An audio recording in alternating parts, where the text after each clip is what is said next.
Para hadirin rahimakumullah, Isra dan yang kedua Mi'raj, ada dua peristiwa yang sangat luar biasa yang tidak pernah dialami oleh nabi-nabi sebelumnya.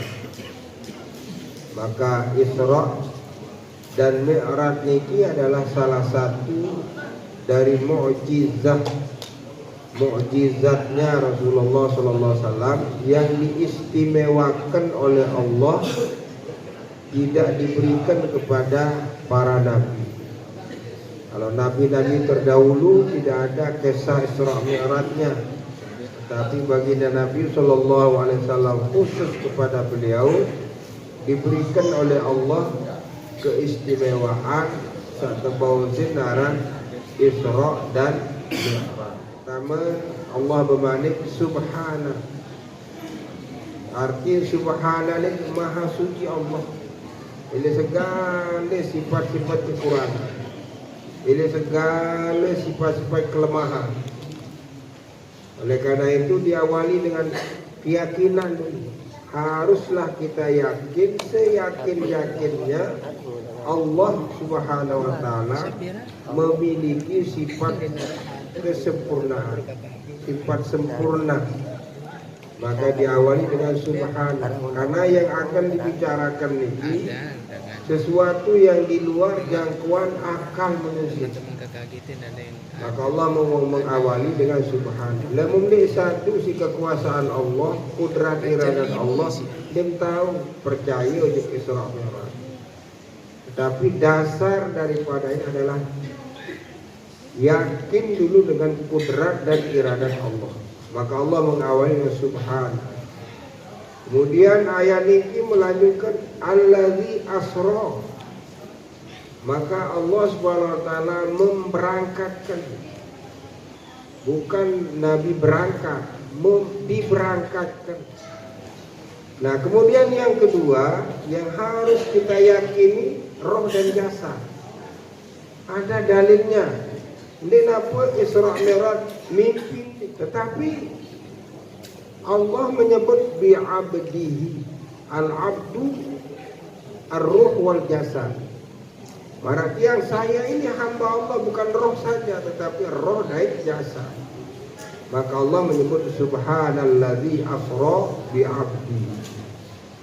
Nah, kemudian yang kedua seperempit kelai rasa berat lailan.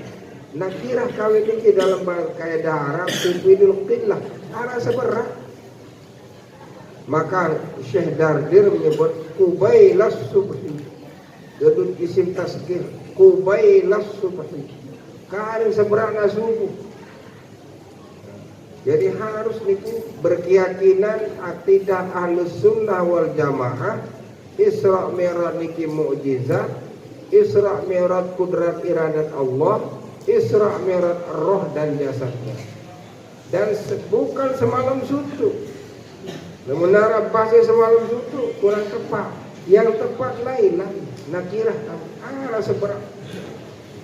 Dari mana yang disebut dengan Isra? Minal Masjidil Haram. Nah, Masjidil Haram niki di zaman niki, di zaman Isra Mi'raj niki hanya matok. Yang dikatakan Masjidil Haram pada era itu adalah matok. Matok dari bahasa tiap pelunggung, tempat orang tawaf itu. Kemudian ada namanya Maqam Ibrahim. Nah, Maqam Ibrahim niki bagian daripada matok. Maqam Ibrahim li julun lawang Ka'bah. Iaran Maqam Ibrahim. Minal Masjidil Haram, tepatnya dari mana? Ada dua riwayat. Arab sapase dari rumahnya Ummu Hani. Karena rumahnya Ummu Hani niki berdekatan dengan Hijri Ismail niki, masa lalu. Tetapi riwayat yang sahih, baginda Nabi pada waktu itu nyari Hijri Ismail. Anjen telu. Sayyidina Ja'far dan Sayyidina Abbas. Kemudian yang nyari kajen telu lantaran wasa ninggal pamannya Abu Thalib. Nah niki dinara sambil bantal Muhammad. Kita ngonek bila bantal sakedon Khadijah, ninggal juga Khadijah. Maka khawatir orang-orang keluarga Nabi yang sudah Islam jangan nanti ditikam atau diculik. Maka pihak ronda membuat ronda. Yang ronda malam-malam tanggal 27 bulan Rajab niki adalah Sayyidina Ja'far dan juga Sayyidina Abbas, pamannya. Nah, ia ronda niki jaga baginda Nabi SAW. Pada malam itu baginda Nabi tidur di Hijr Ismail, tepatnya di bawah pancoran emas. Nah, baru Allah Subhanahu wa taala memerintahkan malaikat Jibril untuk menjemputnya. Pertama ke malaikat Jibril, kemudian malaikat yang lain tidak kenal karena yang tahu Nabi Muhammad SAW Jibril, karena dialah berkomunikasi dengan wahyu. Hingga malaikat lain pasti Allahumma sampai dia zalikan nur, samonya nuan cahaya yang tidur di tengah. Maka tidak disadari oleh dua orang ini sebaik baginda Nabi terkuluk di Zamzam. Di Zamzam ini kita tetap selangkah. Wa tasyib alat-alat Rabbani. Semuanya alat-alat Rabbani untuk dioperasi. Min sakar, mikiran sakar. Dari bahasa yang pelukung bancong. Sakar. Operasi ini terbelah dua. Niki tidak punya darah dan sebagainya dengan kudrat iradat Allah. Nah, kemudian kesugul hati dibersihkan dengan air Zam-Zam. Kenapa dipilih air Zam-Zam? Karena air Zam-Zam niki adalah salah satu daripada mukjizatnya Nabi Ismail alaihissalam. Beliau cerita Zam-Zam niki. Maka Zam-Zam niki dari sejak ada sampai sekarang tidak pernah kering. Di Nuwak Tais tahun 1980 ketika terjadi pemberontakan jenderal polisi namanya Jenderal Juhaima memperalatkan seorang hafiz Quran namanya Muhammad bin Abdullah. Nah, Muhammad bin Abdullah ini dinobatkan sebagai Imam Mahdi. Dan saya termasuk saksi sejarah. Kemudian dibaiatlah Muhammad bin Abdullah ini di antara Maqam Ibrahim sama pintu Ka'bah. Pada waktu subuh dan pada waktu itu yang menjadi imam subuh adalah Syekh Muhammad Subayyin.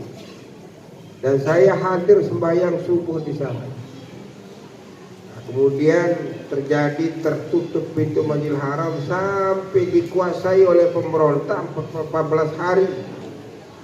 Sampai kalah pemberontak ini. Nah, setelah kalah pemberontak dibuka kembali Zam-Zam ini. Perintah Raja Khalid waktu itu supaya Zam-Zam ini dikuras.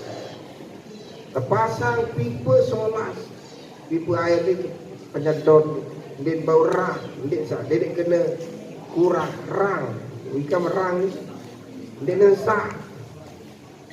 Maka Raja Khalid menyatakan sudah. Nah, kalau tidak mukjizat, tidak mungkin air ini akan kering. Tapi sampai sekarang tidak pernah kering. Maka dipilih oleh Allah untuk membasuh hati ini pakai Zam-Zam. Kenapa tidak pakai air dari surga? Karena air Zam-Zam nomor 2 keabdalannya setelah air yang muncul di celah-celah jarinya Nabi. Dalam kitab Bajuri disebutkan afdalul miyah ma'un qad nabah min baini asabi'in nabiyil muttabah yali ma'u Zam-Zam fal kautsar. Paling afdal air ma'un qad naba'a, air yang telah meluncur min baini asabi'in nabiyil muttaba', di celah-celah jarinya Nabi. Yalihi ma'u Zamzam, nomor 2 air Zamzam. Fal Kausar, nomor 3 air Kausar yang nanti kita minum di surga. Apabila kita sudah minum air Kausar ini, lam yazma' ba'daha abadah, bukan tak melengket selama. Apabila kita sudah minum namanya air Kausar. Tapi tidak dipakai pada waktu Isra Mi'raj, yang dipakai adalah air Zamzam. Dan air Zamzam ini yang buktikan, karena tiang cukup lama minum Zamzam di Mekah, masih tahu lalu neduk di sumur tahun 75-76 ini. Dan semula nanen tangka ni mulut baik rasa. Dan karomah air Zamzam, sumur Zamzam, karomah air Zamzam. Ma'u Zamzam 5 syuribalah. Apa sabi ternyata ia wasa terdai. Ane tak lapas sekolah waktu Zamzam tienam. Bau tidak nyampah. Ini kekeramatan air Zamzam. Dan sampai sekarang tidak pernah kering. Ribuan jutaan umat manusia, lain satu jauh si jalo, lain satu jauh si tenam tobengan, lain satu kawi, macam-macam. Nah di sanalah Rasulullah SAW dibersihkan dengan air Zamzam ini. Maka operasinya Nabi ini itu persiapan menghadap kepada Allah. Dibersihkan hati. Wa mala'ahu ilman, ilmu begitu. Yang kedua, hikmatan, kearifan. Karena setiap orang alim belum tentu arif. Tapi orang arif pasti alim. Seorang arif lebih bijak, sangat bijak. Maka apa yang diselesaikan oleh baginda Nabi SAW diselesaikan dengan cara yang searif-arifnya. Maka mala'ahu ilman wa hilma wa hikmatan wa yaqinan wa hilman. Hilman ini Tuhan si sabar. Maka orang-orang pemegang agama, dai-dai, para tuan guru, para ustaznya, harus dia memiliki ilmu, kearifan, kesabaran dan keyakinan. Makin arah guru yakin dan kurang sabar. Kurang sabar. Nanti mulai pengajian rame, mulai mak kurang nyenger, kurang sabar. Dia istiqomah. Wa may yattaqillah yaj'al lahu makhraja. Nah, bekal nikilah. Maka setelah diisi semuanya, summa atbaqahu. Kemudian diperepet balik. Terperepet. Nah, setelah itu apa yang terjadi? Operasi yang terakhir bagi Nabi SAW. Karena operasi pertama ketika di rumahnya Ummu Halim, Ummu Halimatus Sa'diyah, umur 4 tahun. Kemudian menjelang balik. Kemudian yang ketiga menjelang nubuah. Yang keempat menjelang Isra dan Mi'raj. Maka Rasulullah SAW yang disebut insanun kamil, manusia yang paling sempurna. Dari sisi apapun temannya menyelidiki, sudah dia memiliki sifat kesempurnaan.